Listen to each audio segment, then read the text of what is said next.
Video کے نیچے subscribe کے بٹن پہ کلک کریں، بیل کے آئیکن پہ کلک کیجئے تاکہ ہر نئی ویڈیو کی نوٹیفیکیشن آپ کو مل جائے۔ نبی کریم صلی اللہ علیہ وسلم کی آپ صلی اللہ علیہ وسلم کو معراج ہونا، ہجرت سے 1 سال پہلے نبی کریم صلی اللہ علیہ وسلم کو 7 آسمانوں کی سیر کرائی گئی، اس کو معراج کہا جاتا ہے۔ قرآن کریم میں صراحت کے ساتھ اس کا تذکرہ آیا ہے۔ صراحت کا مطلب ہوتا ہے انتہائی واضح طور پر اللہ تعالیٰ نے اس کا تذکرہ کیا ہے۔ آپ صلی اللہ علیہ وسلم کی عمر مبارک جب 51 سال 9 ماہ ہوئی تو رات وقت آپ کو مسجد حرام میں لایا گیا۔ زمزم اور مقام ابراہیم کے درمیان سے براق نامی سواری پر حضرت جبرائیل علیہ السلام کے ساتھ آپ بیت المقدس تشریف لائے۔ یہاں آپ نے سارے انبیاء کرام علیہ السلام کی امامت فرمائی۔ اس کے بعد 7 آسمانوں پر تشریف لے گئے۔ ہر آسمان پر الگ نبی سے ملاقات ہوئی۔ 7ویں آسمان کے بعد سدرۃ المنتہا تک حضرت جبرائیل آپ کے ساتھ رہے۔ اس کے بعد آپ آگے تنہا گئے اور اس مقام تک پہنچے جہاں تک فرشتے بھی نہیں جا سکتے۔ یہاں آپ کو اللہ تعالیٰ کے دیدار کا اور اللہ تعالیٰ سے ڈائریکٹ ہم کلامی کا شرف حاصل ہوا، اور یہیں سے 5 نمازیں آپ کو تحفے میں ملی ہیں۔ اس کے بعد آپ بیت المقدس واپس آئے، براق پر سوار ہو کر مکہ مکرمہ تشریف لائے۔ اس اہم سفر میں آپ صلی اللہ علیہ وسلم نے اللہ تعالیٰ کی بڑی بڑی نشانیاں دیکھی، جس کے متعلق اللہ تعالیٰ نے فرمایا سورہ نجم آیت نمبر 17 اور 18 کہ ان کی آنکھ نہ کسی طرف مائل ہوئی نہ حد سے بڑھی، انہوں نے اپنے رب کی قدرت کے بڑے بڑے عجائبات دیکھے۔ اس کو واقعی اسراء و معراج کہتے ہیں۔ اسراء کا مطلب ہوتا ہے رات کے تھوڑے سے حصے میں سفر کرنا، رات کے تھوڑے سے حصے میں سفر کرنا۔ معراج کا مطلب ہوتا ہے بلندی پر جانا۔ یہ دونوں نام اس لیے کہ آپ صلی اللہ علیہ وسلم رات کے تھوڑے حصے میں انتہائی بلندی پر گئے، جس کے بعد اور کوئی بلندی نہیں تھی۔ اسی کے اوپر ہمارا ایمان ہے، اسی کو معجزہ کہتے ہیں۔ کہ نبی کریم صلی اللہ علیہ وسلم کو اللہ تعالیٰ نے جو معجزات دیے تھے ان میں سب سے اہم ترین معجزہ ہے ایک فرض کے بارے میں میت کا فرض ادا کرنا۔ سیدنا علی فرماتے ہیں کہ آپ صلی اللہ علیہ وسلم نے فرض کو وصیت سے پہلے ادا کروایا۔ حالانکہ تم لوگ قرآن پاک میں وصیت کا تذکرہ قتل سے پہلے پڑھتے ہو، یعنی اگر کسی شخص نے قتل کیا اور اسے ادا کرنے سے پہلے فوت ہو گیا تو کفن دفن کے بعد وراثت کے مال میں سے سب سے پہلے قرضہ ادا کریں گے، اس کے بعد وراثت تقسیم ہوگی۔ اگر خدا نہ خواستہ قرضے ادا کرتے ہوئے سارا مال ختم ہو گیا تب بھی جو ہے نا ادائیگی کرنی ہے۔ یہاں سے ایک بات سنیں، یہ جو ہم مہر ہیں، مہر اس کی 2 قسمیں ہوتی ہیں۔ ایک ہم کہتے ہیں معجل اور ایک غیر معجل یا معجل عند طلب۔ معجل کا مطلب ہوتا ہے جلدی ادا کرنا، اس کو ہم کہتے ہیں کہ آن دا اسپاٹ، اسی وقت موقع پر ادا کرنا۔ ٹھیک ہے، اس میں بھی ایک غلطی دیکھیں، ہم بار 5000 روپے نکالتے ہیں، موقع کا مطلب ہوتا ہے رخصتی کے دوسرے تیسرے دن کی ادا کریں، معجل میں ہی ہوگا۔ ٹھیک ہے، سمجھ آ رہی ہے؟ اچھا، یہ تو ادا ہو گیا۔ دوسرا ہوتا ہے معجل عند طلب یا آن ڈیمانڈ۔ آن ڈیمانڈ کا مطلب ہوتا ہے کہ ہم نے مہر لکھوا دی، مثلا 1,00,000 روپے لکھوا دیا، 2,00,000 روپے لکھوا دیا، یا کہہ دیا ہم 5 تولے سونا دیں گے، لیکن معجل عند طلب ہوگا یا غیر معجل ہوگا۔ اچھا، یہ قرض ہے اور یہ ادا کرنا واجب ہے۔ اگر خدا نخواستہ کسی نے کسی وجہ سے زندگی میں بیوی کو مہر ادا نہیں کیا تو اس کے فوت ہونے کے بعد یا دیگر قرضے ادا کریں گے، پہلے بیوی کا مہر اگر ادا نہیں کیا تو وہ ادا کریں گے، اس کے بعد پھر باقی جو ہے نا وراثت تقسیم کریں گے۔ یہ بھی قرض ہے، سمجھ آ رہی ہے؟ اس لیے بہتر یہ ہوتا ہے کہ مہر اتنا لکھوایا جائے جو حیثیت کے مطابق ہو اور ہم اسے ادا کر سکیں، اور یہ زندگی میں ہی ادا کر دیں۔ اور ایک اور بات، یہ چونکہ بیوی کا حق ہے، اگر بیوی کسی موقع پر مطالبہ کرتے کہ میرا مہر ادا کر دیں، اس میں غصہ آنے کی یا لڑائی جھگڑے کی کوئی ضرورت نہیں ہے۔ اگر لڑائی جھگڑا کریں گے تب بھی ہم گناہگار ہوں گے، کیونکہ ہم حقدار کو اس کا حق نہیں دے رہے، کیونکہ ہم حقدار کو اس کا حق نہیں دے رہے، ٹھیک ہے۔ اگر بیوی اپنی مرضی سے معاف کر دے تو اللہ نے کہا فَكُلُوا هَنِيئًا مَرِيئًا، اچھی اور لذیذ چیز سمجھ کے مال تمہارے لیے حلال ہوگا، تم اسے کھاؤ۔ فَإِن طِبْنَ لَكُمْ عَنْ شَيْءٍ مِّنْهُ نَفْسًا فَكُلُوهُ هَنِيئًا مَرِيئًا، اللہ کا پورا مال یا مال بس کچھ کبھی بھی معاف کر دے تو تمہارے لیے حلال ہے۔ اگر بیوی نے اپنی مرضی سے willingly معاف نہ کیا، ٹھیک ہے نا، مجبوراً willingly معاف نہ کیا تو کیا کرنا یہ جائز نہیں ہوگا، یہ ہر صورت میں ادا کرنا ہے۔ ہم کئی بار بات کر چکے اس بارے میں، ہم جب کبھی نکاح پڑھانے جاتے ہیں جہاں دیگر کچھ مسائل مسئلہ ہم بڑی واضح طور پر بیان کر دیتے ہیں، کیونکہ عمومی طور پر ہمارے یہاں اس پر توجہ ہی نہیں دی جاتی، بلکہ اللہ معاف کرے ہمارے یہاں نکاح کے اوپر بھی توجہ نہیں دی جاتی۔ اس سے جب شادی حال میں نکاح ہوتا ہے لاکھوں خرچہ کر دیتے ہیں اور لاکھوں میں نیندرا بھی جمع کر لیتے ہیں، لیکن 2000 روپے ساؤنڈ والے کو نہیں دیتے کہ ساؤنڈ لگایا کم از کم لوگوں کو پتہ چلے۔ یہ ساؤنڈ اس لیے نہیں کہ نکاح کیسا ہے، یہ اس لیے کہ لوگوں کے شور شرابہ سے بچ جائے، ورنہ کیا ہوتا ہے دولہا بیچارہ کدھر دیکھ رہا تھا میرے کوئی مہمان تو نہیں آ گیا، دولہے کا ابا بھی بھاگ دوڑ کر رہا تھا، دلہن والے بھی بھاگ دوڑ کر رہا تھا، کوئی بندہ رہ نہ جائے، بندے آ رہا ہے، جو نکاح کا جو فرض ہے حجاب کو جو فرض کے بارے میں پتہ ہی نہیں ہوتا۔ اس لیے بہتر یہ کہ نکاح ایک یا 2 دن پہلے کر دیا جائے تسلی کے ساتھ، مسجد میں نکاح کر دیا، اس کے بعد باقی جو کچھ کرنا ہے، اور حق مہار یا دیگر جو مسائل کو پہلے سے اپنی مسجد کے امام مسجد مشورہ کر کے پوچھ لیں،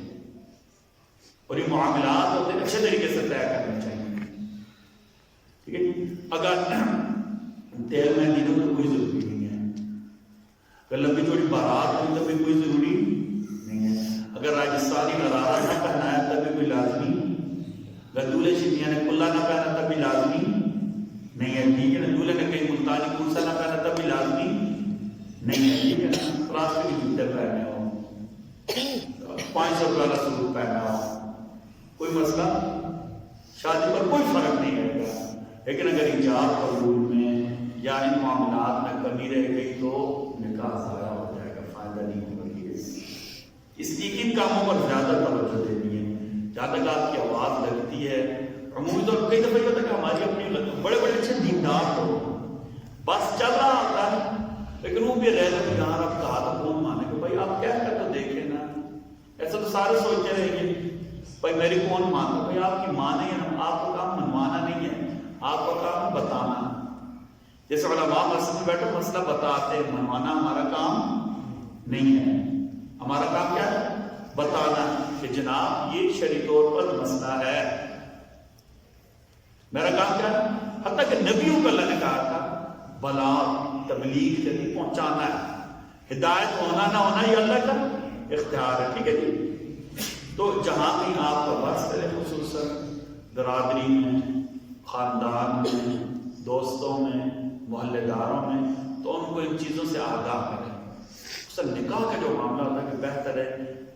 جو ہمارے کے عمومی جو تقریبات ہوتی ہیں ان سے 1-2 دن پہلے انتہائی تسلی اور اطمینان کے ساتھ کر لیا جائے، ٹھیک ہے نا، اور اس میں جتنے شرعی پہلو ہیں ان کو مد نظر رکھ کر یہ نکاح کی تقریب منعقد کی جائے۔ سب سے بہتر یہ نکاح مسجد میں ہے۔ آپ صلی اللہ علیہ وسلم نے نکاح کے بارے میں اعلنوا هذا النکاح واجعلوه فی المساجد، نکاح کو اعلانیہ کرو، اعلانیہ ہمارا مسجد والا اعلانیہ ہے، ٹھیک ہے نا، اعلانیہ کا مطلب ہے اتنے بندے ہوں جو اس نکاح کے صحیح ہونے کے گواہ بن سکیں، وَجَعَلُوهُ فِي الْمَسَاجِدِ، اور نکاح مسجدوں میں کیا کرو، کیونکہ نکاح بابرکت کام ہے اور بابرکت کام کے لیے بابرکت جگہ بھی ہونی چاہیے، ٹھیک ہے۔ یہ تو ضمن بات آ گئی ہے، تو نکاح وغیرہ کے معاملات ہوں جہاں تک آپ کو بس چلے، اپنے رشتہ داروں کو، دوستوں کو، محلے داروں کو، پڑوسیوں کو، خاندانوں کو اچھے طریقے سے سمجھنا ہے۔ ایک سنت کے بارے میں قیامت کی رسوائی سے بچنے کی دعا، سورۃ الشعراء آیت نمبر 87، اللہ تعالیٰ نے فرمایا وَلَا تُخْزِنِي يَوْمَ يُبْعَثُونَ، حضرت ابراہیم نے دعا کی تھی وَلَا تُخْزِنِي یوم یبعثون، اے میرے رب مجھے قیامت کے دن رسوا نہ فرمانا۔ ہمارے مفسرین نے لکھا جو بندہ توجہ کے ساتھ یہ دعا پڑھتا رہے گا اللہ اسے قیامت کے دن شرمندہ نہیں فرمائے گے۔ ایک فضیلت والا عمل اذان دینا۔ نبی کریم صلی اللہ علیہ وسلم نے فرمایا